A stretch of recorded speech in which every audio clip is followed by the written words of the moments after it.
Good evening, everybody. Hi, I'm Joel Burkholder. All right. I'm the technical director here at Stages. I know you're not here to see me. I do have a quick announcements to make. Here at Stages, we produce a wide variety of events. If you've never been here, check it out on the website. We're currently in the Smith stage where we're running Othello the Remix. It's a hip-hop retelling of Shakespeare's Othello with a new spin. Get it? Next door, we're in the Sterling stage, where we are producing a case for the existence of God. I'm going to check my notes on this one. It's a transcendent work of empathy and catharsis. Hunter brings together the lives of two fathers who, for different reasons, are outsiders to the systems that control their fate. It's an interesting show. It's really, really great. Now, for tonight, we have Table to Stage, for which I invite you to submit questions via the Open Table app for our guests. There is also a QR code in your program that you can scan.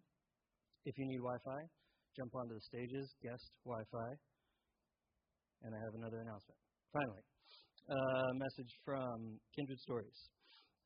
Priya's cookbooks decided to take the scenic route and won't make it in time for tonight's events, but don't worry. We've got you covered. Kindred Stories is offering free shipping if you pre-order your book at the table in the lobby. Plus, you'll get a signed book plate, and Priya will personalize it after tonight's talk, so you can still get that one-of-a-kind Priya touch. Thank you for understanding and for rolling with the punches. And now, I introduce Chris Shepard.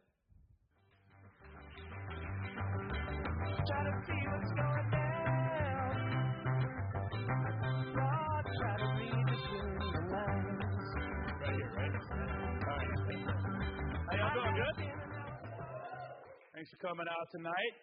Appreciate you. There's very few times in my life do I get really nervous. Tonight just happens to be one of them. We get to talk to Priya Krishna, which to me she's just an amazing human being. I've actually had meals with her, long conversations with her, but tonight, I get to ask her questions, and that's really pretty cool. But in a transition in my life from going from food to doing something like this, I get to learn a lot about how this works. So, fresh off a run and a half marathon yesterday, and then getting down here, I'd like to introduce you to Priya Krishna, please.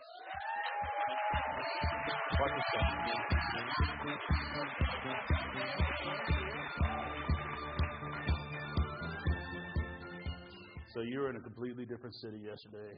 Yeah. On a different part of the country. Yeah, I was in Quechee, Vermont. How would you even know to go run a marathon in Quechee, Vermont? I don't even know where that's at.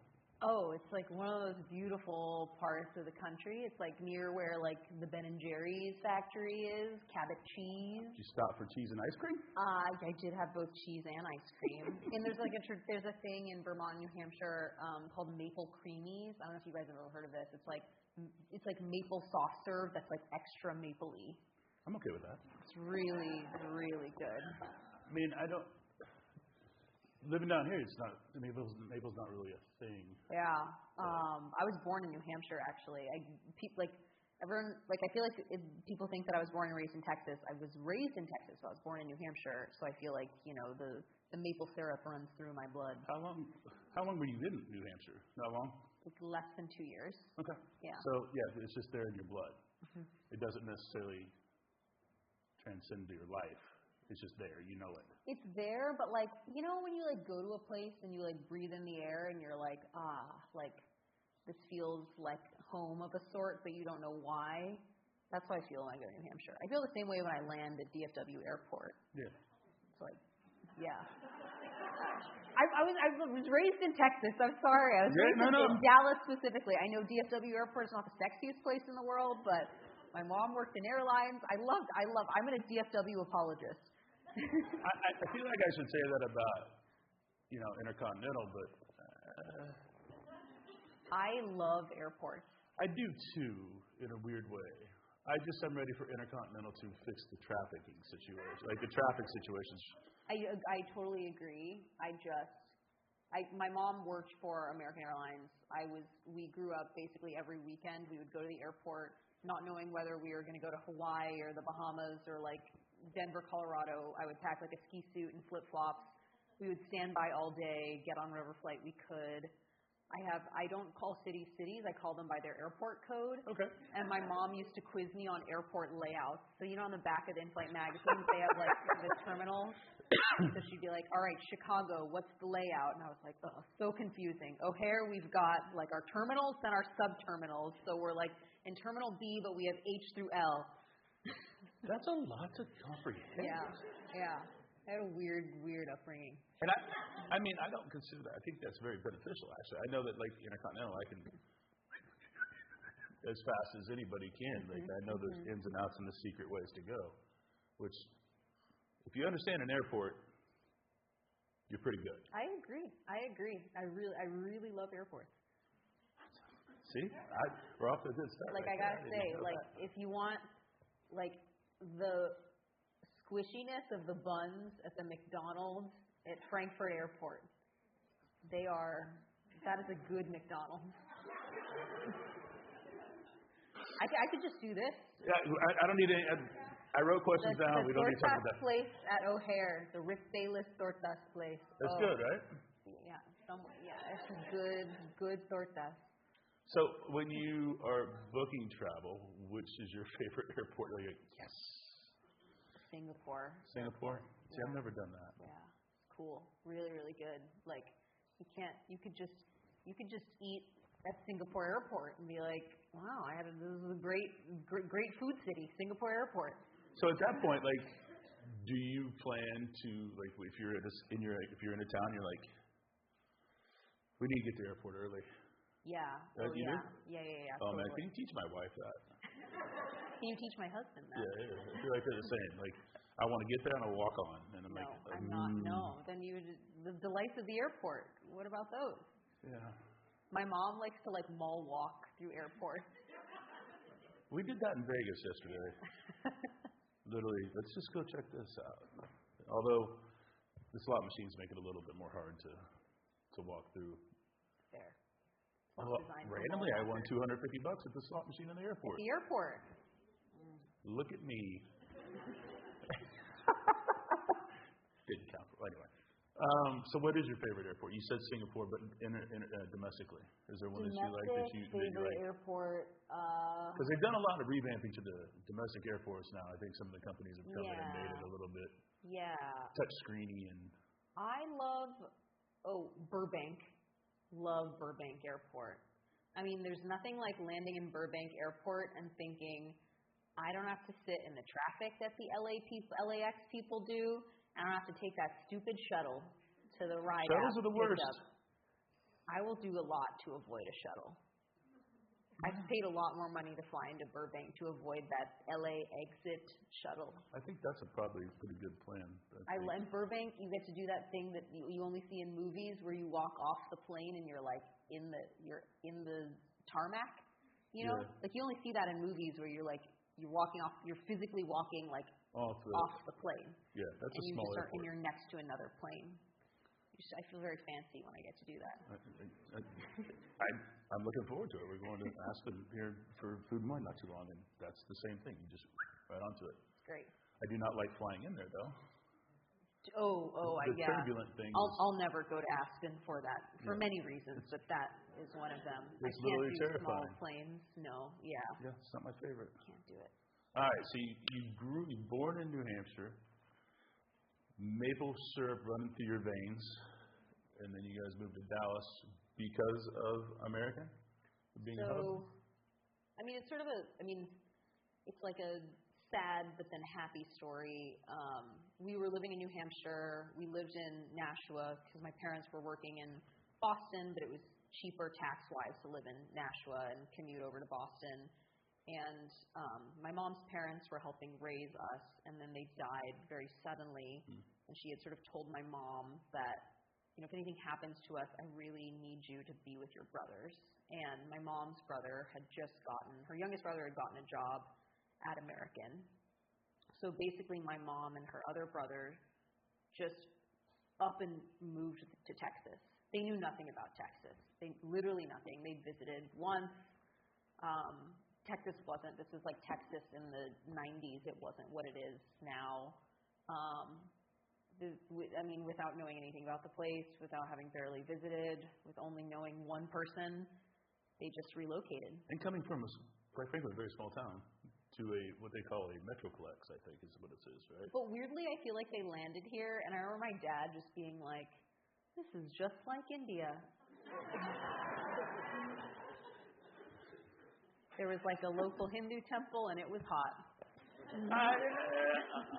Yeah, I can see how that. Yeah, I mean, here I would feel that way, I guess. Certain parts, yeah. Okra grew wild. There's a lot of things they liked. Yeah. Greens. Yeah. It's not a bad thing. Yeah, I think that and now my dad is like the guy walking around downtown Dallas with the cowboy hat. He's a full Texan. I mean, yeah, you've met him. Yeah. And if you don't follow Priya's Instagram, you probably should because you'll get to meet her parents and her husband a lot, which is we'll get into that in a little bit because I think that that kind of got us through the pandemic a little bit. What was your childhood food like? Like, what did you? I mean, because I think all paths of your childhood, as we talked just within the first 7 minutes, I feel like have directed your life a lot. Mm-hmm. More so than most people would think. Yeah, I mean, I think the most important thing is, we did not eat at restaurants. Restaurants were a luxury that my parents just, did not feel was worthwhile. If it was a special occasion, we went to the Olive Garden because they had unlimited soup, salad, and breadsticks. Right on. And it was a great deal. And my parents would order extra salad, soup, and breadsticks and then box it up to go. So we had the extra meals in the house. We ate mostly at home, and we ate mostly Indian food. Where I got to try other foods was if we traveled somewhere, and I got to try that cuisine. But at home, it was dal, rice, some kind of sabzi, and roti. And it was just variations on that. And, growing up, I absolutely hated it, and I wanted to eat spaghetti like all the other kids. But now that's the food I make at home. That's the food I centered my cookbook Indianish around. Mm-hmm. Well, it's funny because the two books that we'll talk about, the newest one and Indianish, it's like you have just described where that came from, 1,000%. Yeah. I mean, they couldn't be more you, those books. I know. I feel like Priya's Cooking Adventures, it's for kids, but it's also like a prequel to Indianish. Yeah. Indianish is like how I became comfortable in my identity. Priya's Kitchen Adventures is like how I grew to love cooking in the first place. That's very cool. I hope you guys can appreciate that a little bit because I spent a lot of time looking at your books today.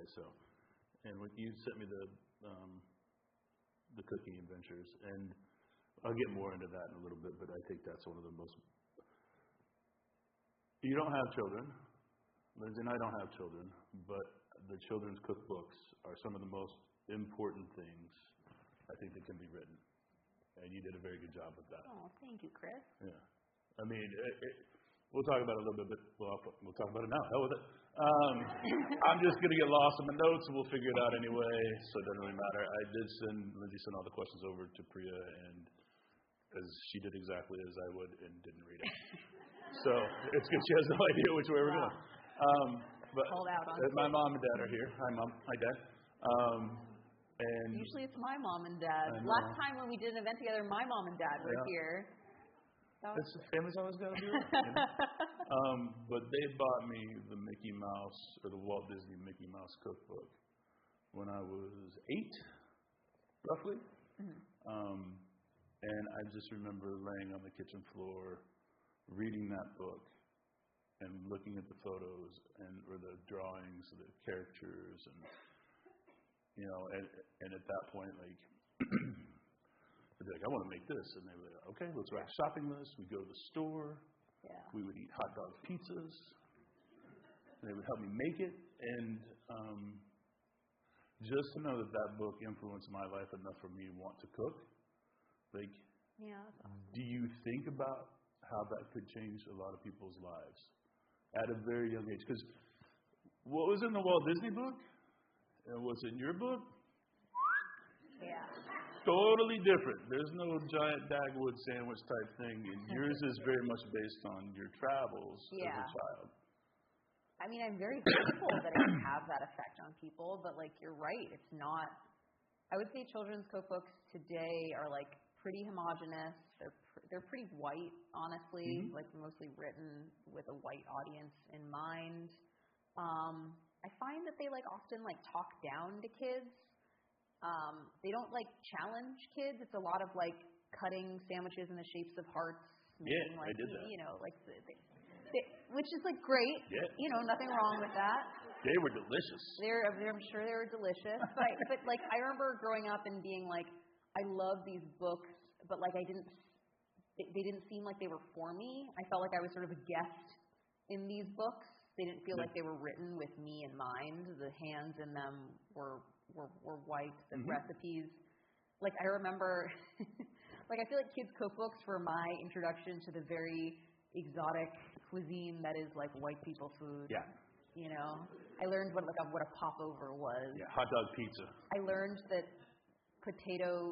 when you put potato and salad together, it's not actually a salad. No. It's just you add mayo. It's like, terrible, that was really, I mean, I was like, that was like really mind-blowing stuff for me. But anybody that's been to the show before knows potato salad is disgusting. So. But I wanted a book that empowered kids, that felt more inclusive of different cultures, that spoke to the diversity of this country and the diversity of kids today, and the fact that kids are growing up with lots of different cuisines. And I wanted to sort of normalize and center different kinds of experiences, and also write a cookbook that didn't talk down to kids, that was very choose your own adventure, that wasn't like, I'm going to automatically omit the spice because I'm assuming kids don't like spicy. I'm going to give them the option. And you know, honestly, it reads like it could be an adult cookbook, and that's kind of the point. I want to close the gap between adult books and kids' books. I actually don't think they need to be as separate as we think that they are. And I worked with 30 recipe testers, all ages 5 to 11. They were an absolute joy to work with. I was really nervous. I was like sending them Google Docs to fill out, and I was like, you can have your parents fill out the Google Docs. These kids know how to use a Google Doc now.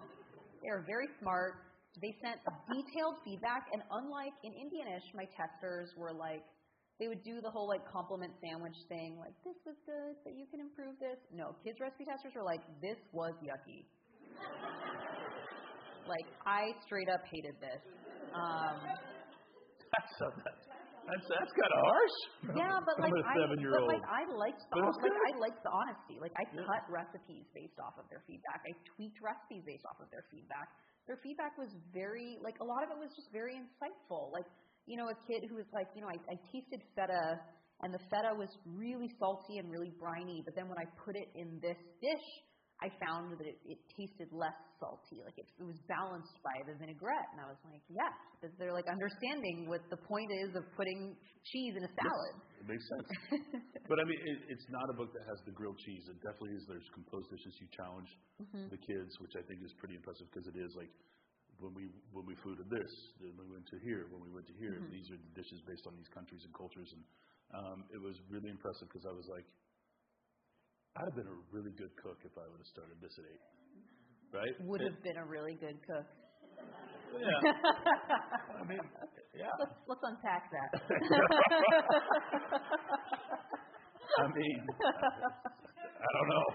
But as I'm sitting there looking through it, I was like, these are dishes that I would want to make at home too, right? Just me. But you definitely put in there like, hey, have an adult have some help with this. Hey, this is where you're going to have this. And you put, like, I guess maybe that's where your recipe testers probably helped out a little bit. Is like this part was a little bit hard, and you're like, okay, this is where you call in for backup, basically. And I thought that was very well done. Thank you. Although strangely enough, I feel like I underestimated my recipe testers at every point. I definitely would have. Like things that I thought were going to be really hard, they didn't struggle with at all. Again, there's 7-year-olds that know how to run a Google Doc. I'm 51 and I do not. So, like, if you asked me to open a Google Doc, I don't know. Like, during the photo shoot, we had my cousins who are 6 and 11 come and be the hand models. And for the chocolate mousse, you have to fold whipped cream into, like, a homemade ganache. And I was trying to explain to her what folding is, and I was like, and then we'll just shoot you as you're folding. And I just told her one time really basic instructions, and we got on camera, and she was just, and we were like, nailed it. Yeah, first time. And we were like, oh my God. And she was like, what? Like, is this like supposed to be like a confusing instruction? But, and I was like, well, on Schitt's Creek, it's like a whole plot point. I mean, there's that. Yeah. But I think you're right. A lot of people underestimate what a 7 or even a 14 to 15-year-old would do. I mean, I know our niece is cooking for her family now, which That's I think awesome. is at 11 is pretty impressive. That's amazing. And, I think there's a lot of people that can learn from that, right? That food is an outlet for family, and to be with family, to learn from family, which is cooking with your family. Did you start that at a young age too, or was it just like when you and your sister got home, like here it was? So I was very involved at an early age. My mom, we had tasks, right? Like someone had to go like pick the chilies from the garden, someone had to wash the cilantro, someone had to set the table. My mom always asked me to taste the food for salt and lime. That was my favorite thing to do. I don't think I've ever heard anybody ask their children to do that before. Really? Yeah. Well, maybe I don't know. I don't hang out with a lot of people with kids around that time, so I don't know. But like, I don't think my mom ever asked that question of me. And she cooked all the time. We didn't go out a lot either. Like, takeout pizza was a fun thing. Here's one thing that truly, like, in retrospect, blows my mind. So my mom on Tuesdays, she fasted, and what fasting meant for her was no salt in her food. And so, yeah, this is like a thing, Maybe we need to unpack that. She just there's different ways to fast, and hers was like no salt. Was no salt. You're giving up something. Yeah, exactly. And hers was giving up salt. And my mom, you know how like they always say taste as you go, and that's really the only way to know if your food is seasoned.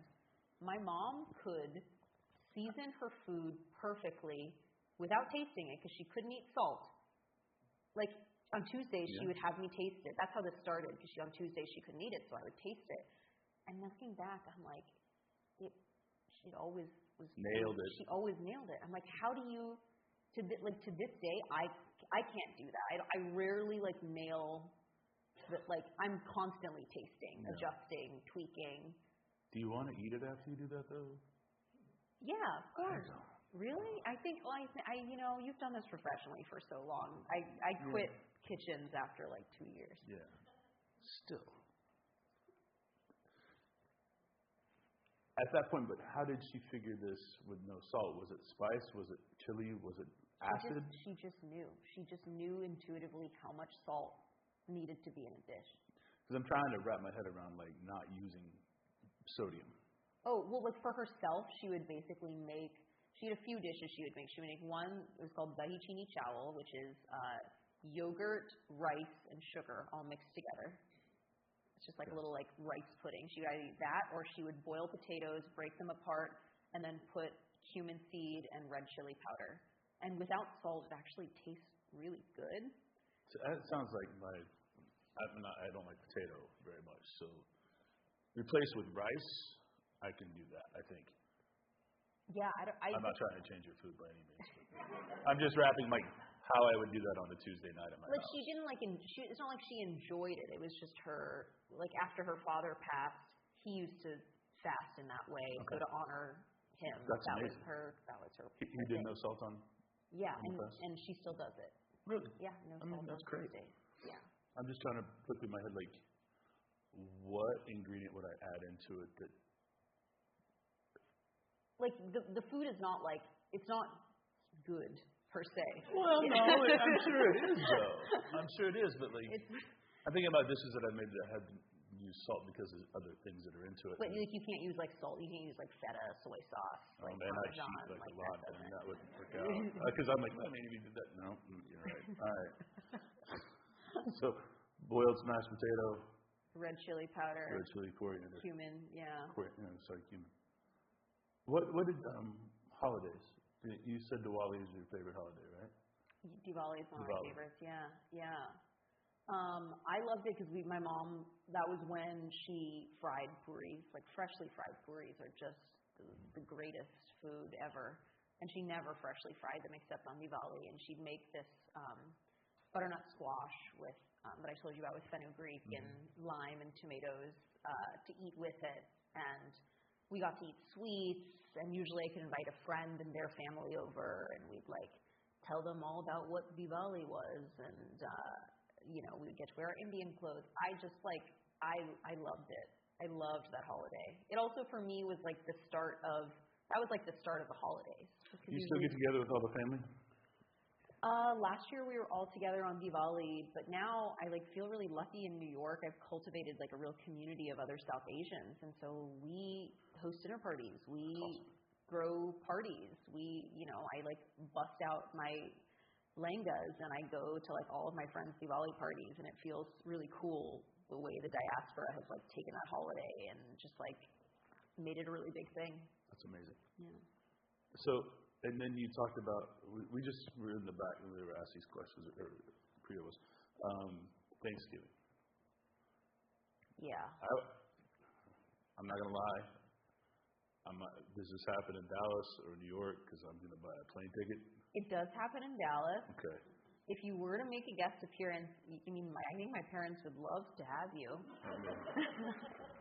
Just, say your mom, will you describe that? Because I want to know about cranberry chutney. So my mom wakes up, and in 3 hours, she makes a Thanksgiving meal for 30. Every year I literally watch her do it, and I'm like, surely she's going to break a sweat. She's going to stain the white collared shirt she's wearing. I'm meanwhile, Mom, I don't think so. 2 days prior, my husband Seth starts on the pies. He makes the pie dough. He throws it away. He remakes it. He bakes the pies. He's like, this one's burnt. I hate it.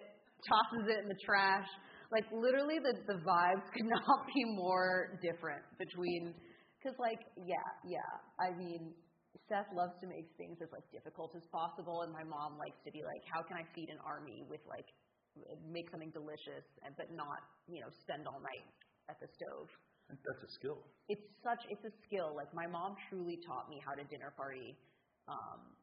And so she literally just goes dish by dish. She makes the kaddu, covers it in foil, sticks it in the oven. She makes the matar paneer. She makes with basmati rice. She mixes basmati rice and wild rice, and then sautés mushrooms, rosemary, garlic, and makes this really good wild rice pilaf that pairs surprisingly well with the matar paneer. She makes chole, chickpeas that are stewed for a long time. She puts a black tea bag in it that adds this really lovely depth. She makes raita. You got to have that cooling effect. It's just cranberry sauce. It's literally cranberry sauce, but she calls it cranberry chutney. But it is frozen cranberries, orange zest, sugar, and salt. That's 100% all it is. cranberry sauce. It is in fact cranberry sauce. But it's chutney-like. But it's chutney. I get that.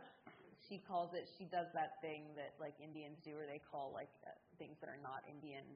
I was telling Chris, we went to a steakhouse and we were having creamed spinach, and my mom was like, pass the sog. She makes that. What else does she make? What else is on our list? Is there a bird involved? No, there's all vegetarian. Nice. Entirely vegetarian. And I think the most important thing to note here is that I know how to make all of these dishes. All of these dishes are documented in Indianish. I am not allowed to make any of these things. No? I'm not allowed to do anything.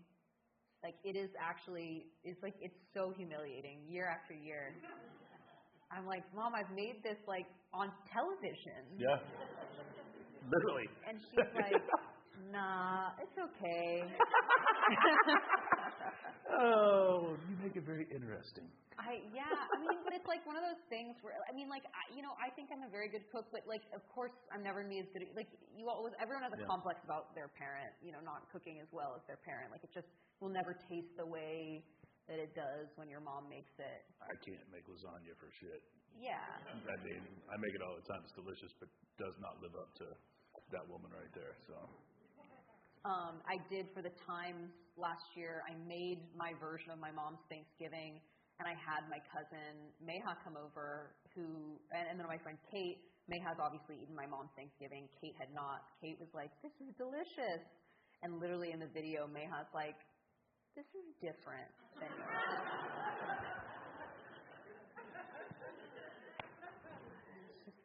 Nice to be humbled. It's like, but we wrote about this together. Yeah, like this. It's the same ingredients. It's the same. Yeah, there's something different about it. So, speaking of Seth, who's your husband, Seth bakes. You guys documented that really well. Yeah. He is like. So your husband doesn't bake for a living. No, he is a theatrical set designer and architect.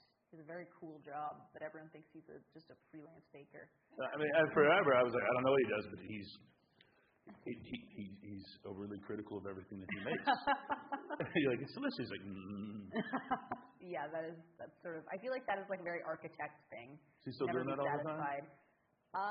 He's been very, very busy in a good way, opening a bunch of shows, but now he's sort of venturing back in to baking, and I really hope he'll like get back into it. I feel like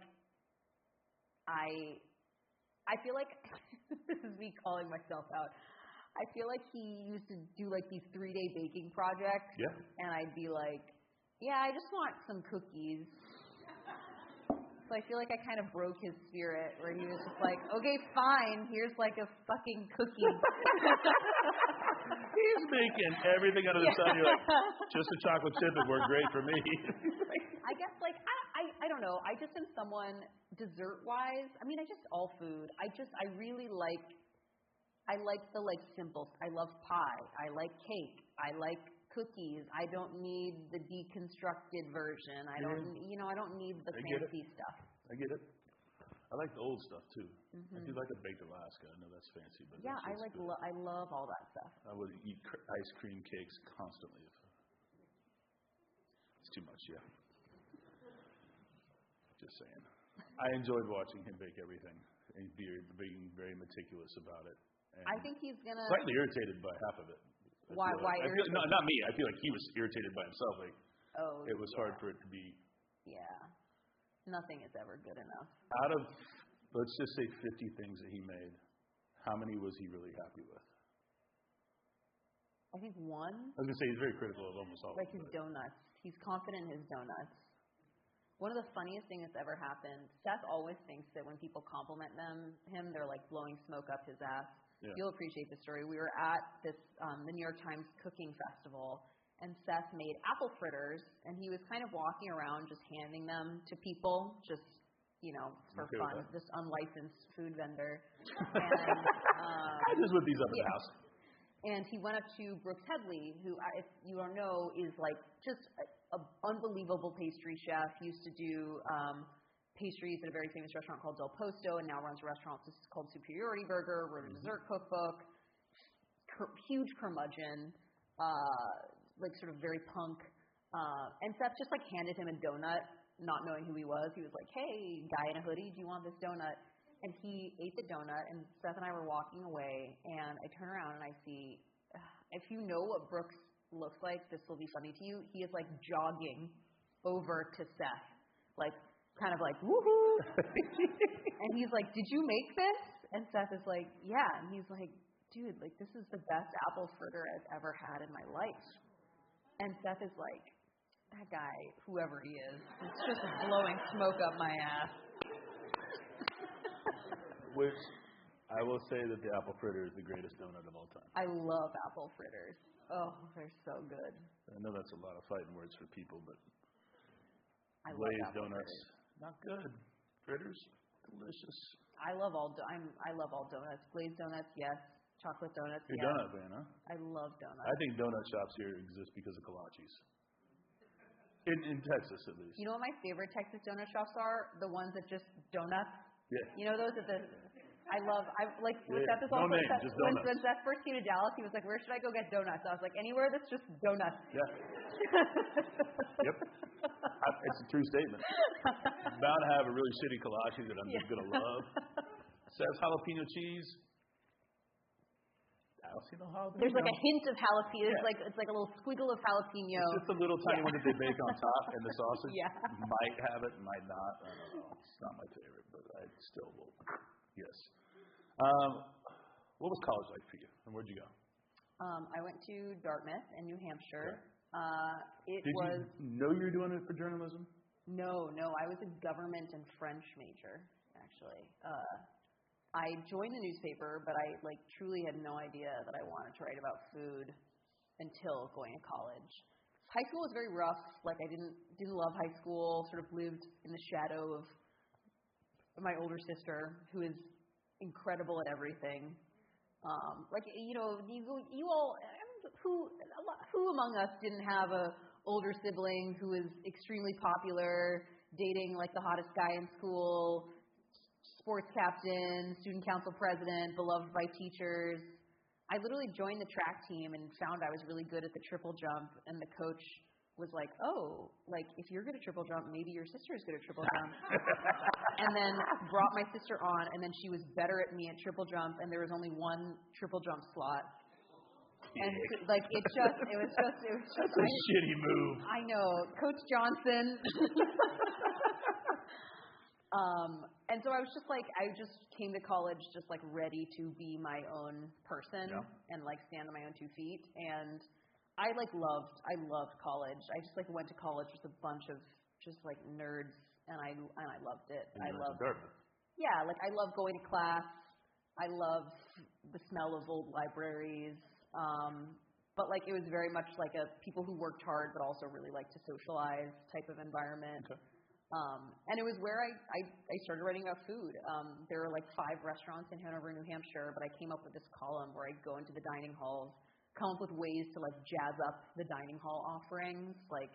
You go to the saute station, you get grilled chicken, you take a lettuce from the salad station, you mix together peanut butter, sriracha, soy sauce, stick it on the chicken, Thai chicken lettuce wrap situation. Is that why you wrote the book? Yeah, that's how that book came out. I haven't read that, but I wrote that proposal in college. Ultimate Dining Hall Hacks. Yeah, my little known first book.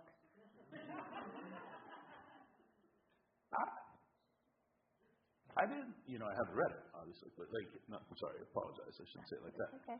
But I saw it and I was like, I kind of need to read this, but I don't know what a dining hall is. I didn't do college. That's fair? Yeah. It's not for everyone? No, definitely wasn't for me. Mm-hmm. But I also haven't worked in a place that has a dining thing. Right. I mean, other than, I guess I did restaurants, but yeah. It's not like restaurants have dining halls for the staff. Yeah. I mean, it kind of, but a family meal, but not really. There's a lot of hacks to that too. But what was that like? I mean, explain to me what a dining hall hack is, please. Yeah, so it's dining hall food inherently maybe isn't good or isn't flavorful, so it's a way to sort of give it a little boost. Okay. The peanut butter, sriracha, soy. Exactly, make your own peanut sauce or making your own condiment. Traditionally, does a dining hall suck? Yeah, traditionally, dining hall food is not great. Okay. Yeah. Sorry for anybody that works at a dining hall. You're doing great. I actually also did, because of my column, I got recruited to work at the dining hall. Oh, shit. Yeah. Show us your hacks. Yeah, well, they basically were can you design the menus for the dining hall? And as a student, I was like, this is a dream job. I also had my bus license, and they said, we have to go to conferences every month. Can you drive the bus? Where the hell did you get a bus license at? I mean, what prompted you to be I think I'm going to need this? I joined our outing club, and to be a part of the outing club, you had to have a bus license. I don't know. Here we go. We got to go back again. What the hell is an outing club? It's you go on hikes. You go you hike, you camp, you fish. You do that stuff on the weekend. Where's Dartmouth? It's in Hanover, New Hampshire. So it's you went basically home. In a weird way. Yeah. And so I knew I could drive a bus. So I drove this bus full of like old guys to designing conferences. And it was really fun. You know, the only band we had in common was the Black Keys, so we just listened to those albums over and over again. Oh my God. So, at Dartmouth, you went to school for what? Government and French. Which got shit canned pretty quickly, apparently. Well, I mean, yes and no. Uh-oh. I wrote my final paper one of my final papers in government on food. I wrote about how like tea culture built the British Empire, about how like tea became sort of the socioeconomic and cultural backbone of the empire. And then actually in my French major, I became a major because I had this professor who was very into food, and she was designing a class on French cuisine, and she was like, do you want to take it and give me feedback? That's cool. Took that class, loved it. I'd started French at Dartmouth, and I ended up writing my thesis on the notion of taste and the way the French both like weaponized and utilized taste and food as like a form of power. And so that was what my thesis was on, and that was like my first. Did you ever think about publishing that? I started translating it. Because it's kind of cool. I mean, the thought process of that is very amazing. Yeah, I started translating it, and then I was like, yeah, it's a bit dense. I'll be honest. I'm not much for dense.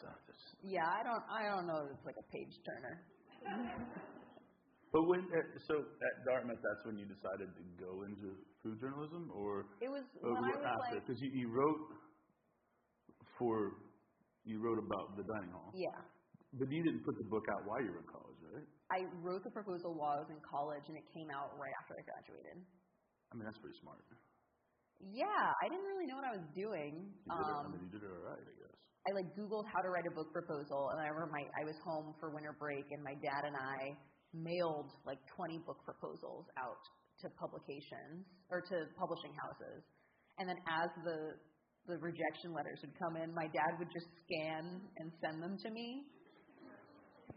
Like it was such a dad thing. Yeah. Like I'm just like, don't tell me if I get rejected. Yeah.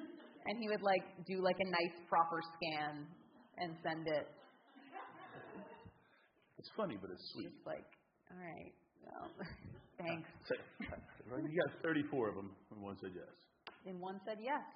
That's all you needed. That's all I needed. Yeah. That's literally it.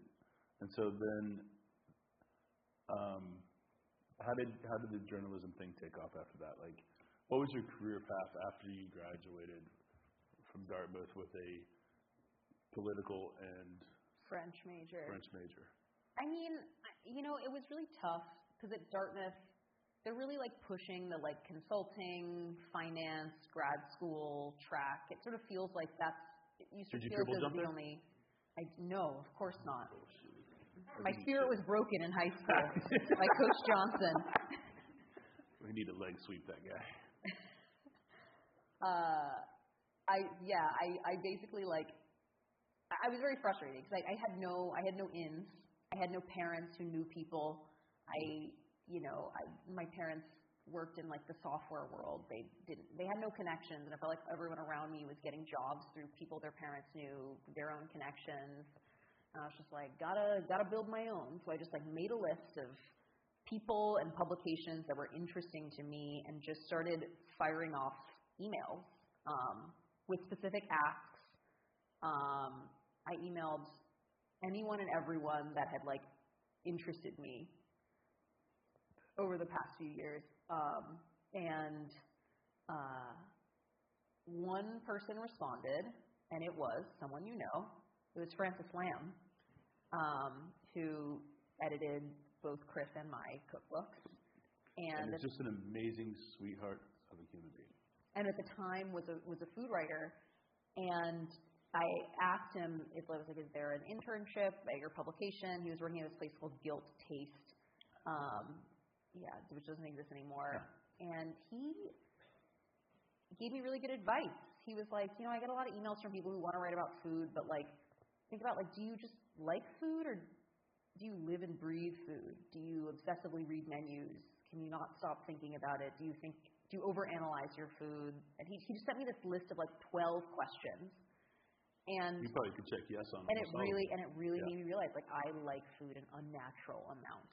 Like, I do obsessively read menus. I do plan all of my trips around food. I am, like, anthropologically fascinated by how people are shaped by food, how cultures are shaped by food, and the other way around. And he offered to put me in touch with some food PR firms. So I interned at a food PR firm.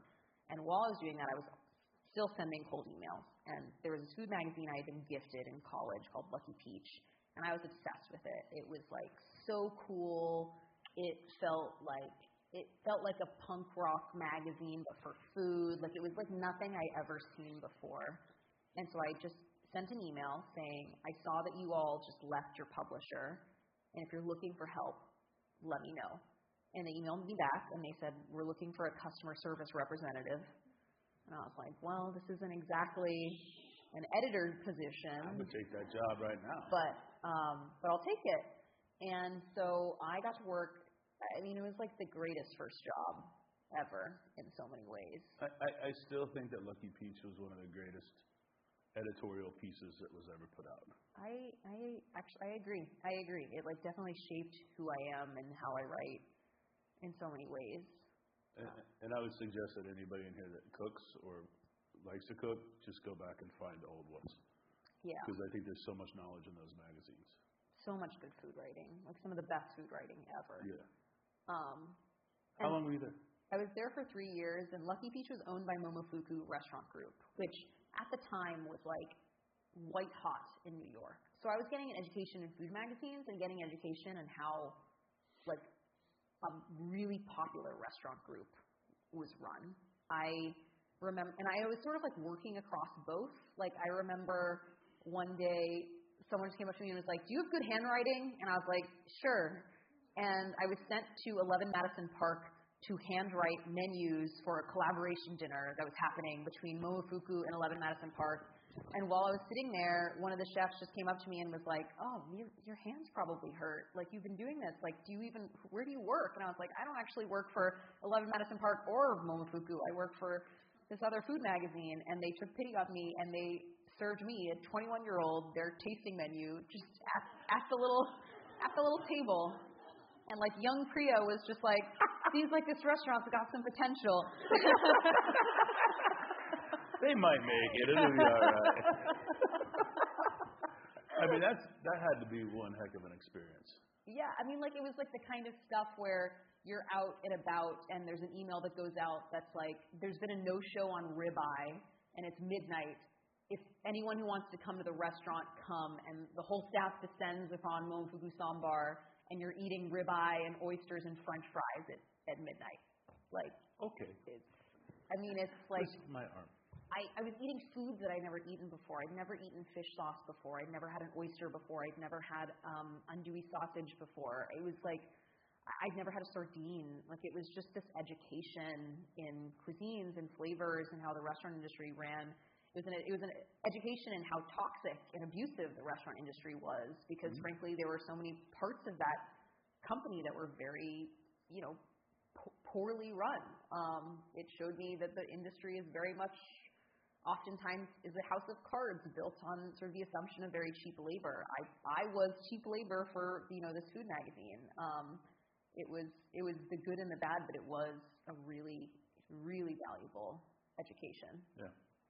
Like, there are just memories I have that, like, I got to eat at Momofuku Co., which, when it closed, was like $400 a person. I got to eat there half off with the first version. So I ate at Momofuku Co. tasting menu for $50 and sat next to a woman who spent the entire meal taking just, like, casual bites of her food and reading 50 Shades of Grey on her iPad. Just, like, things. One does. Yeah. Just the best. The best experience. I never got to eat at Co. It is, I hate tasting menus, and that Co experience just, like, blew my mind. Every time we would land, I would go to Sambar. Which is also great. Just drop the bags and go. Like, that was the MO forever. Yeah. There was something about loud music, uncomfortable chairs, watching John McEnroe's picture behind you, and I mean, spicy rice cake, sardines on toast, all those things. Yeah, the country ham tasting, everything. Yeah. Like the whole. We just went to Momo in Vegas over the weekend. Nice. I was like, I just need to have a bun, and those little things are like, I think that kind of food, like, yeah, it shapes people. Yeah. Right, and definitely. in the way that they think about things, and I think there was a time for those restaurants. It was a pretty amazing thing. What was after that? What would you do after that? So I left Lucky Peach and just started freelance writing. Yeah. I didn't have any clips because I was working in customer service and marketing at Lucky Peach. So try to give somebody your work. Yes, I remember like I would send places my like college papers as my writing samples. But I imagine your thesis. It was in French. Yeah, that's probably right. That part I missed. Yeah. And I started writing Zagat listicles. That was what paid the bills for a really long time. Like 13 best mochi desserts, all the places President Obama has eaten in New York. Like those kind of like clicky listy types of things. Like that was my bread and butter for a really, really long time.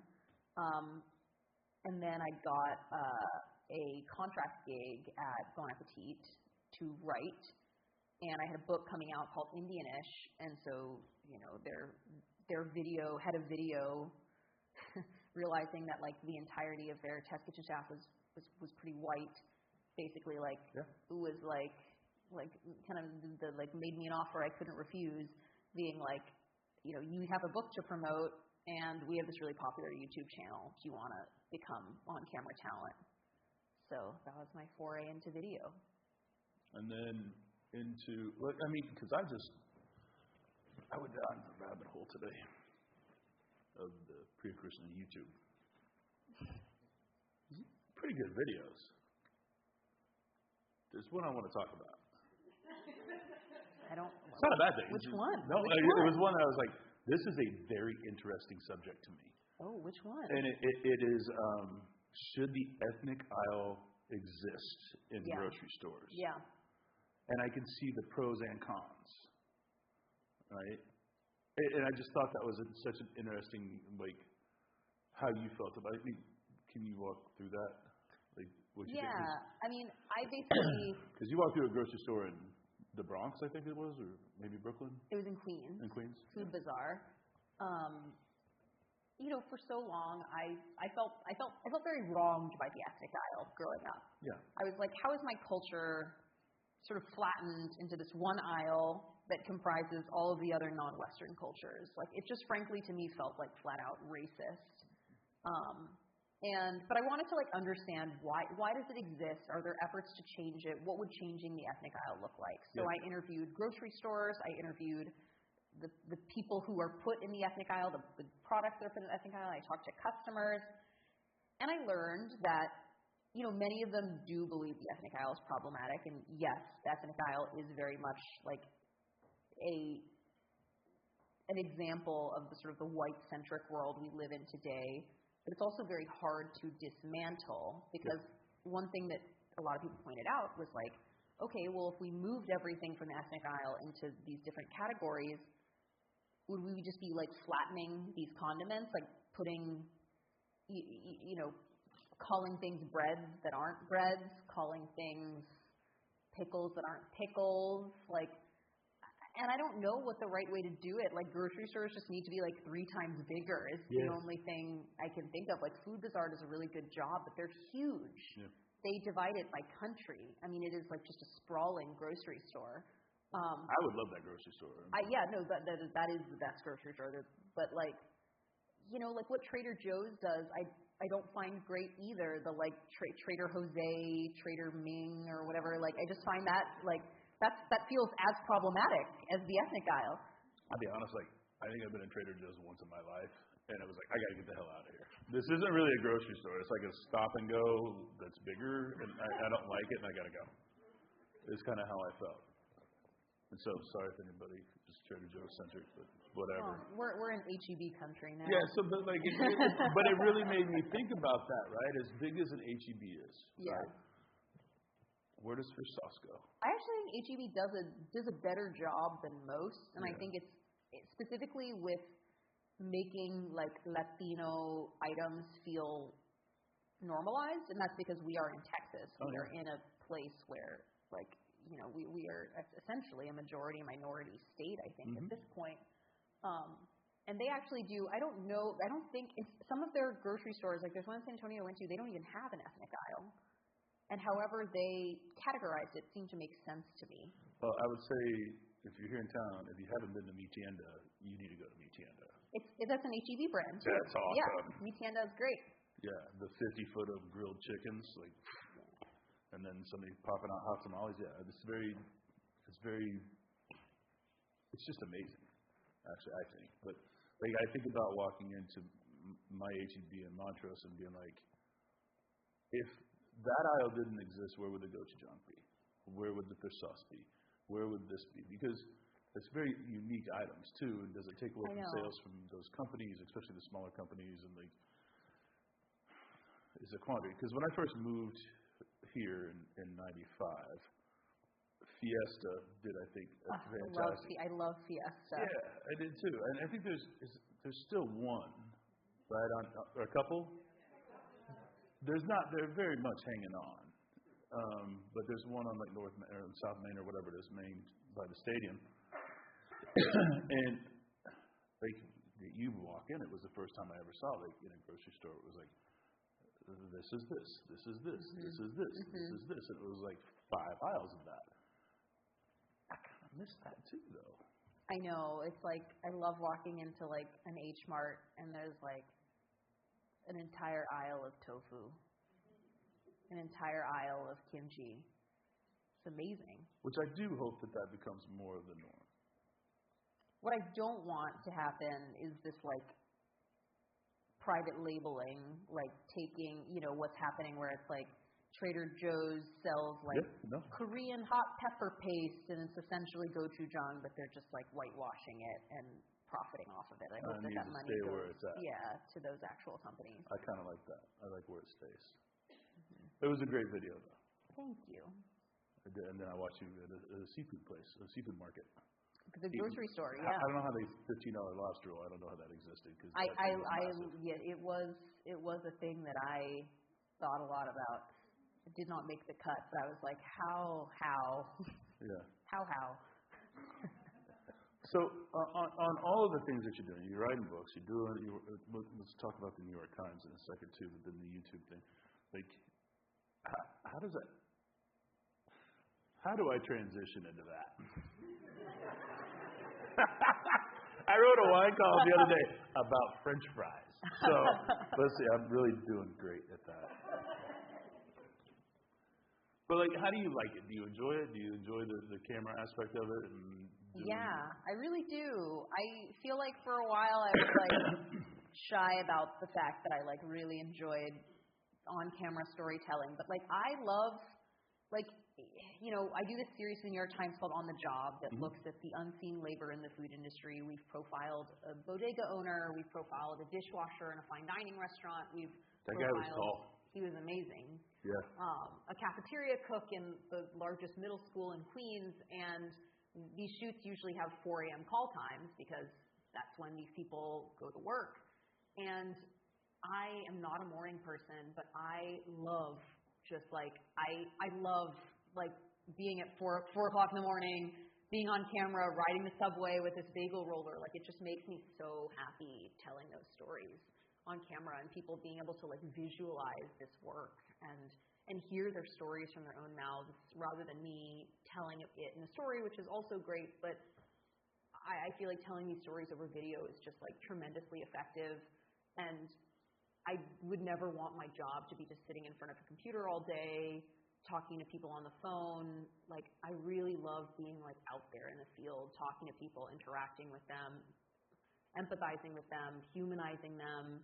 You know, I have this platform. I'm very lucky to have it. Like, I feel a real responsibility to like use that platform to like look in the places no one's been looking in food and like showcase the people who I really think are the bedrock of the food industry. But for so long, we've just treated chefs like they're the be-all, end-all of the food industry, and white chefs mostly. No offense. Yes, I'm okay with that. I mean, I totally get it. Because I don't think the people really understand they'll eat the bagel at 8 o'clock, but how's it get there? Mm-hmm. Right? And I think that's the story. Like, you walk into a grocery store to get your fish, and, well, you didn't realize that somebody was there at 6 o'clock. Because how many people really want to be cutting fish at 6 a.m.? These people do. It gets done. It gets done. Right? Which also with a passion and with a drive and with and I think that's the story that you're telling, and I think that's an amazing thing. Because what you're doing right now, because most people don't have that platform, right? Most writers write, and you have the opportunity to actually do the visual of it too, which is pretty amazing.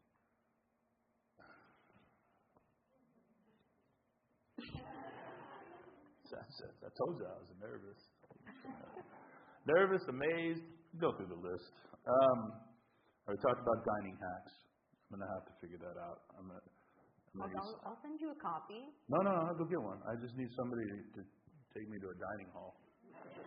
After that's done, I don't know how to do that. Rice University? There's a Think dining they'll let me hall. in? I think so, yeah. Okay. Huh? Okay, I'm just going to show up for lunch one day. And I feel like you totally can. Okay. After I read this hacks thing, I'm going to do it. And then you put out Indianish, which I think is one, we did a dinner together. We did. We did a couple of dinners. Yeah. It was very amazing. That was one of my favorite events we did. It was cool because you took something that traditionally, when you say Indianish, now I'd love for you to explain in your words, but in my words, it was taking something that people would normally think is very complicated, lots of steps, and you made it very much like, this is how I grew up, this is how my mom did it. She did it quick, but it was very true to what it is. So in your words, I guess, is probably better than coming from me. You described it so well. I mean, I was not making Indian food accessible. Like, the Indian food I grew up with just is accessible, and I hate this idea that there's a sense that non-Western foods, and Indian food in particular, it's a project, it's difficult, it's hard, it's, I don't know, it's smelly, it's all of these things, and the reality is that every cuisine has dishes that are projects that take a really long time, and every cuisine has dishes that are every day. And there are, billions of Indians who are making Indian food every single day, and yet in America, every time I pitched an Indian dish, there would just be groans like, well, people aren't going to make that on a Monday. Yeah, but they'll sit up all night and make brisket for 14 hours. Like, that's what my mom made on a Monday. My mom made dal on Mondays. And it just, I felt like my mom was just particularly good at, like, how do I maximize flavor while minimizing time and dishes. Like, she was a very practical cook, but she was also had a very intuitive sense of what went with what flavors went together. And I was like, I actually think my mom is an amazing vehicle for getting more people to cook Indian food. And I didn't know what to call it. I was like watching an episode of Blackish, and so I wrote Indianish, and then I wrote in the proposal, better title coming soon. But then publishers like really dug Indianish. They were like, we don't think you should change it. I think it describes exactly what you're doing perfectly. And it sort of perfectly encapsulated what children of immigrants have always felt. Like, they feel Indian, but not quite. They feel American, but not quite. They are both, but they are neither. They're all of those things. It was the hyphen, the ish. And it was really exciting. Like, I wrote it because of the recipes, but what was really touching was like that the story resonated with people, the concept, what type of identity it was championing was resonant to people. It was cool to see it resonate with people who, like, non-Indians who really liked Indian food but never knew how to make it at home or never thought they could make it at home, and Indians who grew up with these flavors but had parents who just, like, didn't know how to write down recipes. Yeah. It's a very well done book. Thank you. I'm going to tell you that. 2 for 2. That I've read. I haven't read it. But I will, and then I'm going to go to the dining hall. So, but I think Indianish is is one of those really, really great books because you took something that's very, can be overwhelming almost at times and made it very easy to go through and delicious. That was a very fun dinner because the food was really fun. Freaking the food was really great. good. You know why? It was well written and like thought provoking, but not overwhelming at the same time. Because I tried to make a bunch of food one day at home, and I was like, I wish I'd just opened the Indian book. Because it does. There's a long, Indian food sometimes can take a lot of things, but it's getting a lot of things and like understanding a lot of things. But it's so can simplicity. Italian food. 100%. So can Italian food, Vietnamese food, Korean food. I'm making a brisket, which I'll never do. So it just goes down the list. Like if you love it, you're going to do it. And I think that you did a very good job with that. And then cooking at home. Yeah, cooking at home. That was, I wrote it with Dave Chang, and we wanted to teach people how to cook without recipes. And that book was really fun because it was just sort of. How did you write a book if it's a book about not having recipes? I mean, it was basically it was techniques. It was techniques and variations on a technique. Yeah. Like you boil a whole chicken. This is how to know when it's done. You take the chicken out, pull it apart. Do you want to go in a classic chicken noodle soup direction? Okay, let's throw carrots, celery, maybe some dill. You want to go in a Vietnamese direction? Let's put some, star anise. You want to go in a Indian direction? Let's stick some, garam masala. It was very much like start with these bases and like here's all these ways you can take it. And the idea was like teaching you how to be a very flexible cook, like teaching you very basic things, and then like 12 different variations on how you could season it. It was a really smart way to cook, and it's how Dave cooks at home. And it really was for me, like I got to understand what makes him good at cooking. Like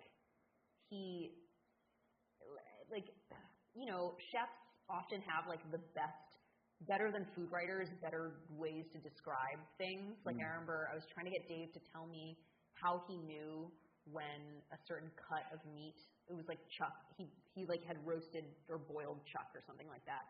And I was like, how do I know when it's done? And he for so long was like, you just know. And I was just like, I need you to know. I need you to tell me. And he was like, okay, have you ever pressed down on one of those like Tempur-Pedic mattresses where you stick your thumb in and it makes the imprint and it springs back? And I was like, yeah. And he was like, that's what it should be like. And I was like, oh, like a Tempur-Pedic test. Yeah. And he was like, yeah, it should feel like a Tempur-Pedic mattress. And I was like, that is genius. Everyone knows what it's like when you like put your little finger in the mattress. It's slow and slowly firm. it goes, yeah. And he was like, that's how you know. And now I use the Tempur-Pedic test in my daily cooking. So that was a fun book to write with. It was a very fun book to write, especially because like Dave very much like put me in the captain's seat, and I got to sort of determine what the book looked like, felt like, and I feel like I became a lot better at cooking. It made you a better cook. And I think But you're a good cook anyway. I think I taught Dave a thing or two. I'm sure you did. Like he was more of a meat cook, and I was more of a vegetable cook, and by the book's end, I cooked more meat and he cooked more vegetables. That was very fun. I like that a lot. All right. What's it like with the New York Times? I feel very lucky to be there. I feel like I have the resources to do the stories that I want to do. But like importantly, it is a big platform. Food media and journalism itself is like disappearing. There are layoffs happening everywhere. We have the resources to put together restaurant lists, to like send me to travel to places, and it's like with great power comes great responsibility. Yes, like, it does. Really, like that. So many truisms in Spider-Man. It's like you just. I have to leave the industry in a better place than where I found it. I arrived to a food industry where kitchen abuse was normalized, where white French food was sort of the pinnacle of good cooking, where glossy profiles were reserved for chefs of fine dining restaurants, where people just didn't treat non-Western cultures or cuisines. Like, it was simple, everyday food. And I wanted a food world that, like, I would have felt like I fit in with. Because when I joined the food world, I didn't feel like I fit in. I feel like everyone around me had eaten at, like, Le Bernardin and, you know, all these fancy French restaurants that I didn't know about and that didn't seem like they were for me. And hence the no tasting menu. Yeah. Well, I just get very sleepy by, like, the 11th course. That's more of a practical thing. True that. I get that very much. And, you know, I feel it's really important to tell stories about labor, and not just the labor at the top, but the labor at the very bottom. I feel it's really important to, you know, do small things, like not italicize non-Western languages. You know, we don't italicize, like, sauté, so why are we italicizing garam masala? I think it's important to, you know, profile women, people of color, to, you know, have geographic diversity, to ask people what their preferred gender pronouns are when you interview them. Like, I just think there are all of these things that I have a responsibility to do working at a place like the New York Times that is considered the paper of record. And I think food is a really important way we can do that. I think people get very intimidated by the news. They are very overwhelmed by the news. There's a lot happening in the world. I think food is a really helpful way in. You know, we want to talk about the conflict in Gaza. Let's talk about Palestinian food. You want to talk about, you know, the border crisis. Let's talk about the food at border towns. I just feel like if I can use food to get people interested in, like, complex issues that they might otherwise be intimidated to read about, then that is a very valuable and a very powerful thing. I mean, I'm very much more going to read about the food aspect of it than me personally, for sure. So, and thank you for that, because I think when you can say you want to leave it better than you found it, like, that's a very big statement. And, like, listen, I'm not some food savior. Like, I'm constantly making mistakes, but I feel like if up. everybody had a philosophy of, like, well, I just got to leave it better than I found it, no matter what you're doing, like, we're in a better place, if that makes sense. Like, I appreciate that, is what I'm trying to tell you. Oh, well, thank you. I appreciate the work that you do, too. Don't I like you? What? I was just going to say, I feel like there aren't enough, like, white male chefs who aren't, like, entitled, who, like, don't think they're God's gift, who are like, instead of looking at me, why don't you look at this, you know, Vietnamese restaurant down the street? You know, I just don't think, I don't think there are enough of those people, and I really think you're a rare breed. Thank you. Thank you. Well, I'm a big believer that, like, we can all change the world together if we just look at it together. And how can we make some, you know, the people that have always, like, my goal was never to just do Vietnamese or Korean food, but it was definitely to bring the people with me and be uplifted even higher, because I think that's very important. Because we live in Houston. Come on. Like, I will say this on the record. I'm not going to tiptoe around it. There is no food city in Texas that holds a candle to Houston. I mean, I don't disagree with that, but it just feels like indisputable to me as, like, someone who, you know, I put together this list of the best restaurants in the country every year for the Times. And I come to Texas and I spend months in Texas scouting restaurants, and it just, every year I'm, like, blown away by the quality, diversity, ambition of the restaurants here. I really like hearing that. Well, I mean, I do, because I'm a true believer that what you just said. I'm a very big believer in that. Mm-hmm. Because I mean, Austin's cool. No offense. I don't want to offend anybody either, but I really don't care. Like, I like to come back to my city, and I like to eat here, you know. And San Antonio, same thing. I mean, there's a lot of cool stuff throughout the state that people don't know about, and I think you're doing a good job of telling them about that, too. So, look, I think, yeah, we're going to take a little break. We'll get you a cocktail, whatever you want, snack. Relax. We're going to go back for a few minutes. And, all right. About 10, 15 minutes. You guys cool with that? Yeah, I got some other stuff I want to ask. So I've only made it to page 4. How many pages are there? Not 5, 6. Okay. 6. But there's okay. So also, like, that's the thing, right? I'm supposed to remind you of this. Get on the little computer thingy with OpenTable and send a little questions. App on your phone. Yeah, however that works. I'm not very good at this stuff, guys. Look, again, over 50, bought one computer, gave it away. I don't deal in technology. And some people are like, man, I wish I could live like that. You know, it's really easy. You just give it away.